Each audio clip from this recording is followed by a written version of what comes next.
I wanted to know how come I've been following for a while.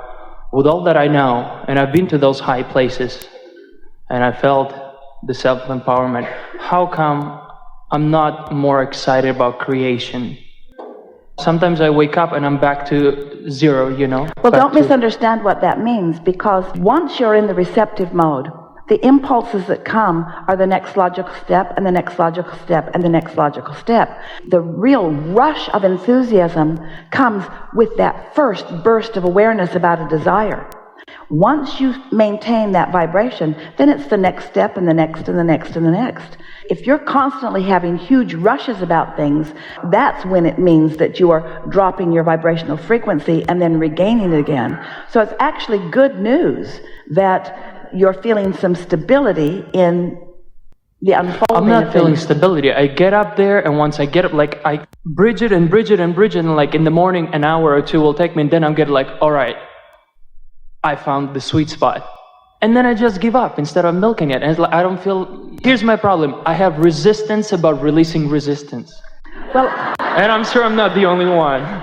Almost everyone does, but we think that you are misinterpreting something, because we agree with you. There is nothing as exhilarating as a conscious awareness that you're in that sweet spot where you are in alignment and ideas are flowing and you're witnessing evidence of your alignment just by the nice people that you're interacting with, by the ease of your day, by the way ideas are flowing to you, by the continuity of your day. And so... But it's not stable, it's not solid. Tomorrow, the next day I wake up and I was like, man, and they put me back down to where I was. It's like those beliefs, they just We don't just threw somebody solid. out of the chair a minute ago for something not much different than what you're doing right now. You're right. Okay, I'll shut up. You must not argue for your limitations. Okay.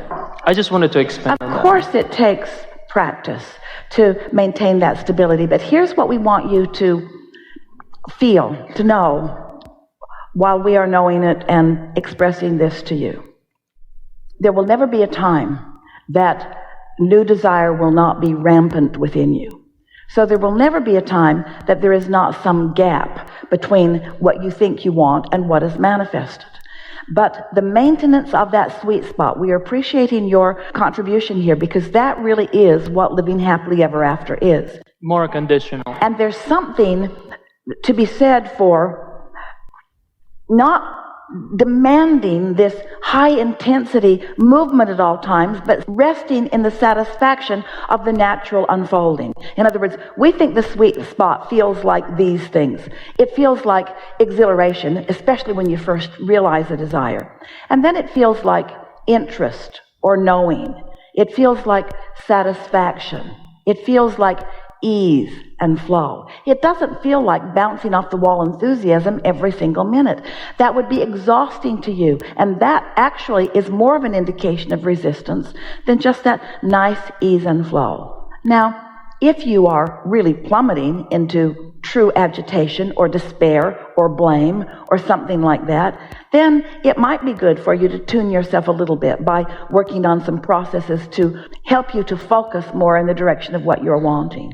The reason that we are offering to Esther a vibration that has inspired her to find the word witness, the reason we are wanting you to feel what witnessing the good that you have accomplished vibrationally, that really is what deliberate creation is about. Which what it means is, watch for the results of my mood. That's all that we're asking you to do. Watch for the results or the evidence of your mood. It doesn't take very much. Esther sat at a Taco Bell not too long ago and saw a policeman pull over a woman who appeared to be intoxicated, who had a child in the car. And as Esther watched it, he was talking harshly to the woman through the window, and she was upset, Esther could tell. And then he asked her to get out of the car, and she did. And when she did, her little child got out of the car too. And now the mother is crying, and the child has his arms wrapped around her legs. And so the mother is crying, and the child is crying, and Esther is crying because it just looked like such a sad scenario.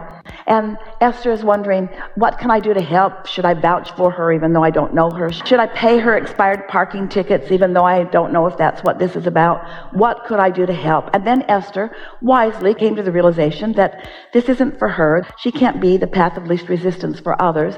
And she drove away feeling the sadness about what had happened. What was she witnessing to begin? She witnessed something. Why would she see it? Because it all happened at Taco Bell. What was that thing in her reality, and then she felt powerless? Because Esther wants to be an uplifter, because she cares about being of value to others, because she sees herself as the answer of some questions, because she has the wherewithal to be of assistance, because this is something that Esther's trying to get a handle on too. But she wasn't of assistance to them at all. She just drove away. Because she realized that if she had gotten involved, the policeman would not have honored it. He would not have allowed it. He would have told her to get back in her car. She was wise enough to know that she took that resistance far enough and felt it long enough that there was not value in moving forward with it any longer. So here was the mood that she experienced, and you make a good point. How was she able to get to that mood? Well, it's really beside the point how I got to this mood. I'm having this mood. And so what we want to explain is what came next. The next day, she's in another part of the city, driving to the dry cleaners, and looked in her rearview mirror, and here are those shiny lights of the policeman, because she's speeding in a residential zone. And so he pulls her over. He gave her a warning ticket, not a speeding ticket, and asked her, do you know how fast you were going? And Esther said no. And he said, you were going 39. Do you know what the speed limit is? And Esther said no. And he said, it's 35. And Esther said, I did not know that. And so she left. And that actually is the slowest she's ever driven through there. With it on the R8, right? That's the slowest she has ever driven through there. But now, you see, you make a point. Esther was sitting there with the vibration at Taco Bell that she didn't know she had. And because she didn't know she had it, she attracted the next logical step, which was witnessing something that was unpleasant. Now she's witnessed something that's unpleasant. She pondered it for a while. And now, when she gets pulled over by a police officer of her own attraction, now she's making the correlation between the mood and what happened. In other words, thoughts turn to things. And that's what we're saying to all of you. Esther, as he drove away, she didn't laugh until he drove away. She watched him drive away and laughed and said to herself, thoughts turn to things really, really fast around here these days. And moods are reflected by manifestations. And so it's a wonderful thing when you realize that you're in the sweet spot and that you're not. The thing is, I realized those bad moods, and I realized what they bring, but I'm not, I'm not arguing for limitation. Okay. But here's the point that we are both making. I'm just wanting to know how to be more, don't look too soon for the manifestation. Can you just expand on that? There's something we want to say before that, and that is, care about how you feel. Care about how you feel. Unconditionally. Care about how you feel. And don't be willing to tolerate emotions that don't feel good. In other words, Esther should have pulled her nose out of that. If she hadn't been waiting for her food, she was at the drive-through window, if she hadn't been waiting for her food, but all of that comes. Why would she choose that? You make a good point. Why would there be a delay with her food? Why would she have opportunity to witness something like that? Because she has been asking with very strong fervor, how can I mind my own business? How can I not see myself as the path of least resistance for so many? How can I stop from being involved? When anybody asks anything, why do I feel like I have to get right in the middle of it? And the universe is just giving her opportunity to acknowledge that this is how it works. Whatever you engage in becomes a part of your vibration, and once it's a part of your vibration, then it's going to become a fast reality. And so that's the answer to your question. If that happened to Esther every day for a month, she would never again look at anyone having trouble about anything.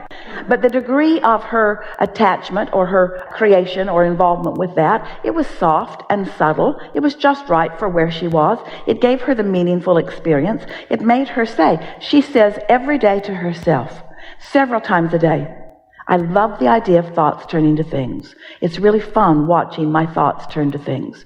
Turn to conversations, turn to experiences, turn to flow in traffic, turn to. So once you accept that, then you will more deliberately guide your thoughts. It's like having an experience where you're co-creating with someone, and you have an agreement, and they don't honor the agreement, and then they want you to compensate for what they didn't do. Well, these are the perfect words. Everyone must experience the law-based given consequences of their own vibrational offering. And there are a lot of uplifters, like you and like Esther, who are trying to soften the consequences of others' lack of understanding or their lack of deliberate focus. And so the more resourceful you are because you're tuned in to this energy more, then the more likely you are to want to use the resources that are flowing through you in terms of clarity or energy or action or all kinds of manner of things, even dollars. The more you are often inspired from whatever vibration you are feeling to assist someone. And so often it's saying to them, I do this for you because I see you cannot do it for yourself. And there's an offness about that, you see. And so you reach the place where you finally say and mean, I'm going to tend to my own vibration. Everything that I live, my happiness, my joyful accomplishment is all contingent upon me finding that sweet spot and knowing it's sweet, or finding that sour spot and knowing it's sour, or finding that sweet spot and knowing it's brief. The thing is, that's the thing. I know that's the work that needs to be done, because unless I accomplish that work, nothing will go the way I want to do. So here's the answer to your question. Yeah. You accomplish the work by acknowledging and liking the sweet spot and by never speaking of the sour spot again. That's how you accomplish it. Because every time you give words to what's not working, you practice that vibration that will turn to other things. It's such an interesting spiral. When you talk about what you don't want, you set yourself up for more of that. It's just the way law of attraction works. It would be like saying, and we know that this feels like a silly analogy, but it would be like going to the cafeteria where there is a buffet of all kinds of things and picking the thing you've never liked to eat. And you take it over and you eat it and you complain about it the whole time. I've never liked this. I have never liked this. I've never liked this. And every time I eat it, I remember how much I don't like it. And someone sitting with you might say, don't put it on your plate. And you might say, well, show off. That's easy for you to do.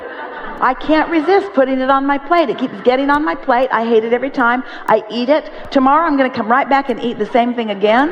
I hate this stuff. I just hate this stuff. And sometimes we think that you think that what our message of allowing is that you'll eat it and after a while you'll start to like it. And that is not what our message is. Our message is only think the thoughts that feel good to you while you think them. And don't blame somebody else for bringing something to you, because as you pointed out, you bring it all to yourself. Why was Esther at that Taco Bell? You said.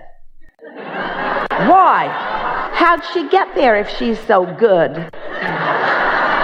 And then what was the point? Because she wanted to do something and she couldn't, not even to plant the seed to suggest something. She just witnessed, got in the roadway. Because what she wants to understand is, mind your own business, right?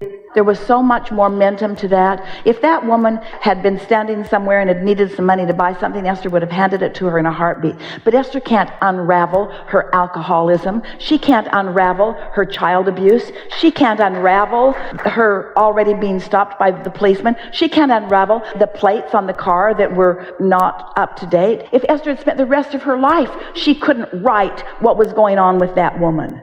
But she wanted to. And that's the thing that we want so many of you deliberate creators to understand. Esther does not have to be, nor do you have to be, the resource through which all good flows to others, because everyone has their own resource. Everyone has it.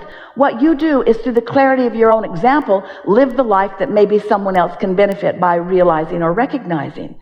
So Esther didn't get involved because it would have been of no value, but she got involved enough to show herself what happens when you get involved with something, what happens when you shift your energy, what happens when you put yourself in a vibration of vulnerability. Esther felt for that woman. She stayed there long enough and got involved with it enough that she was crying for the sake of the child. In other words, how can she go to those places by now? Like in my case, when I see something, I go cold. I was like, I know where it's leading, I boom, and I go neutral. I don't take anything personal. How can she take it personal after all these years? Come on, you know, I mean, seriously. Doesn't she feel it's going somewhere she doesn't want, doesn't matter what it is? Well, Esther's like Snagglepuss. Snag what? Snagglepuss. You don't know Snagglepuss? No. Exit stage left? I have no clue what the heck that is. She doesn't make the same mistake twice. She thinks up new ones. Because she is an expanding being. Because every day she's reaching new heights. Because every day there's a new vibration to discover. Because every day she's asking more from the universe. Every day she's fine-tuning.